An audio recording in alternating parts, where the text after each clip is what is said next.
കാണല്ലേ കണ്ടോ ഞാൻ ഒരാള് പറഞ്ഞു കൊടുത്താൽ എന്താ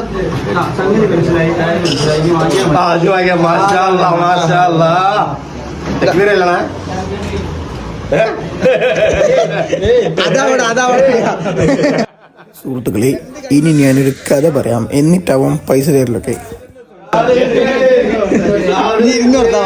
പിച്ചക്കാരൻ വന്ന് എന്താ ഓർമ്മ നമ്മളെ സ്റ്റാൻഡിൽ ഒരു വയസ്സിന് ഇങ്ങനെ ആക്കി കഴിഞ്ഞ് നമ്മള് എല്ലാ ദിവസവും 2 റുപ്യയും 5 റുപ്യ ഒക്കെ കൊടുക്കും.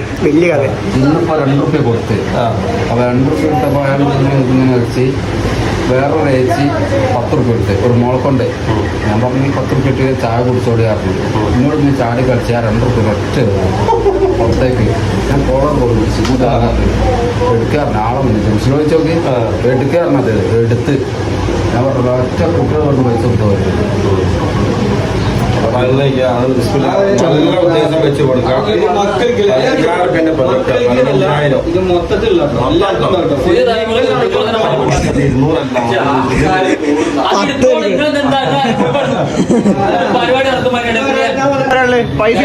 സന്തോഷം. കാരണം വെച്ചാല് നമ്മൾ പുതിയ തലമുറ കുട്ടികൾക്ക് വരെ പ്രചോദനമായിക്കൊണ്ടാണ് ഈ പരിപാടി ചെയ്യുന്നത്. അപ്പൊ ഇനിയുള്ള ആൾക്കാർക്ക് ചെയ്യാനുള്ള ഇൻസ്പിറേഷനും വരും. അതുപോലെ എല്ലാവരും സഹകരിച്ച് ആനയിക്കുന്ന ഒരുവിധ ആൾക്കാരൊക്കെ സഹകരിച്ച പരിപാടിയാണത്. വൻ വിജയമായിരുന്നു.